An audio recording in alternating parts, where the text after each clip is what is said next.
Dini nga sa Batangas, basta may baysanan ay talagang tulungan. Yan ay simula sa pangangahoy, sa pagdadahon, sa pagluluto, sa pagpapatay ng mga babaw, ay talagang laging gayaan, laging tulungan. Yun naman ay hindi lang baysanan, basta may okasyonan ay laging gayaan. Kahit yung birthdayhan, binyagan at kahit ano pa man yan, basta yun ay okasyon ng malaki. Kung ikaw yung magaling makisama, ay kailalapitan talaga. Ay di ari na nga, may baysanan nga din sa amin. Bali kasala rin ni na pinsan Mayra tsaka ni Jokson. Dini nga ay 4 na araw pa bago magbaysanan ay talagang busy na. Sa simula pa lang nga ay nangunguha na agad sila ng dahon ng sagay. Tapos yun ilalaab sa apoy, tapos lilinisin para gagamitin sa kinabukasan. Ay di ari na nga, makikita nyo din ay marami ng mga nakayod na niyog. Ay mga puntong ari-ari mga alas 4 ng madaling araw. Pero alauna ng madaling araw daw nagsimula talaga ang mga aray. Hindi na nga lang talaga namin nabidyohan at talagang napasarap ang tulaw. Ay talagang maagang nagsimula ang mga aray ay 500 niyog ang kakayuray. Ay di sa pagkakayod nga daw, ay di gumamit na sila ng mga manual at saka automatic na kayuran. Sa mga oras na rin nga, ay di pinagtutulong-tulungan ng piga na rin mga kinayod na aray. Makikita nyo naman, piga lang ng piga hanggat may katas. Pagkatapos nga din yan, pag yan inapiganan ng kamay, mamaya ay gagamitan pa yan ng mga technique. Yan ipipigay parang maigay. Kung ikaw naman napapagod sa pagpiga, ay ikay magpahinga muna at may kape din ay. Anli kopi ho din ay. Kumuha ka na din at kaping barako yan. Dini naman sa kabilang lamesa ay bukod din ang nagpipiga din at kailangan ng maraming gata talaga. Ay mga pinipigang gatang aray ay di gagamitin na sa suman, sa tamalis at saka sa kalamay. Magaling at uso pa rin ang bayanihan ay kung ari gagawin ng ilang tao ay mga baysana na hindi pa tapos, ay di ari na nga yung mga dahon na gagamitin sa suman at tamales. Yan nila nakahapon. Tapos pinunasan para malinis. Ang maganda pa din ay pagka may tulungan karne ay lagi may pagkain din. Kung ikaw ay nagugutom, ay di kumuha ka na din ay magkusa ka na. Malaki ka na naman. Bali ari ngayon ang content ko ng mga tulungan karne ay parang masarap nga ang karning content. Baka mananaba. Makikita nyo naman busy pa rin mga pagpiga din ay. Pagkatapos ng mapiga ng kamay, di yung mga sapal ilalagay din sa garning malinis na sako o kaya ay sa tela. Tapos yan ipipilutin ng maigay. Dalawa magpipilot din yan hanggang sa may lumabas na katas. Makikita nyo naman kung paano ginagawa ng mga redine ay kailangan din ng puwersa.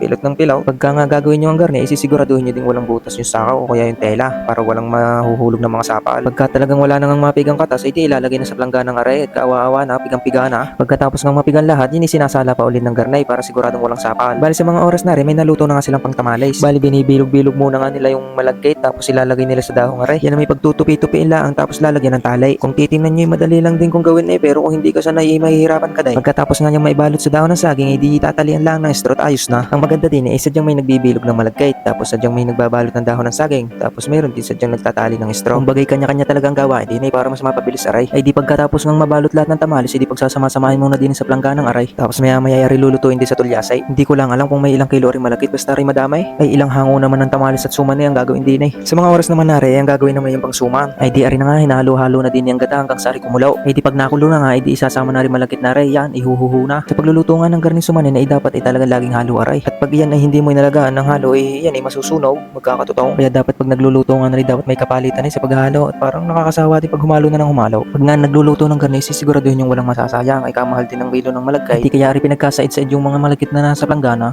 O di yan, kadami pa. Sa mga puntong ari dire-diretso lang ang halo na rin ay makikita nyo naman lumalapot-lapot na. Sa mga oras na rin parang medyo in-ina ang malagkit kaya rin di lalagyan na rin ng asukal. Masarap din nga sa suman yung medyo may konting tamis na para kahit hindi na isawsaw sa asukal. Pagkatapos ng ilagay ang asukal ay di tuloy pa rin ang halo at baka ay magtutong. Bali sa isang tulyasing garni 2 kilong asukal lang napalagay. Tamang kasarapan ng tamis. Sa mga oras na rin ayos na rin sumaning aray di ari ilalagay lang sa plangkan at palalamigin ng kaunti di babalot na din sa dahon ng saging. Ay di ari na nga ipapakita ko sa inyo kung paano ginagawa ang suman aray. Ay di kukuha ka nga ng dahon ng saging tapos lalagyan mo ng isang kutsarang malagkit tapos pipiratin mo ng gayaw papagarne yan. Tapos iduduyan-duyan mo ng kaunti nang maging pahaba. Yan. Panurin nyo kung paano. Tapos bibilot-bilotin ng mabilog. Tapos ipagigilong-gilongin pa ng kaunti para mas maganda itsura. Kung sa tingin nyo may napahaba ang inyong suman ay di inyong bawasan. Tanggalan nyo ng dulaw. Pag okay na nga itsura ng malagkit, ituloy ang ibabalot sa dahon ng saging. Ibibilutin na ng maigay. Pagkatapos nga hindi yung isasama-samahin mamaya itatali pa din. Yan makikita ninyo kadami nagtutulungan sa pagsusuman ng aray. Pagkatapos ng balutin sa dahon ng saging ang suman ay di aray pinagtutumpok-tumpok itinatali din ng straw. Sa mga oras na rin inililipat na nga rin suman din sa steamer. Aray pala sa steamer niluluto. Pag nga rin na isalansan ng dinin lahat, di aray lalagay din lahat sa ibabaw ng tulyasin na may kumukulong tubig. At hayaan lang doon at yun yung maluluto na. Habang niluluto doon ang suman sa kabila, ay di din nagluluto na rin ng tamales. Sinasalansan na din sa tulyasay. Iba naman palang para ng pagluluto din sa tamales at aray pala talagang lubog din sa tubig. Ay di pag nga nailagay na lahat ng tamales sa tulyasay, ay di aray tatakloban na lang at babantayan. Sa mga puntong aray di luto na nga ang tamales, bali aray hinango na. Sinasalansan na nga din sa lamesa ng aray lumamig ng kaunti. Yung sa suman na may naluto na rin, hindi ko na nga lang nabidyuhan. Siya aray may ayos na, aray luto na, siya hanggang dito na lang. Okay, bye bye.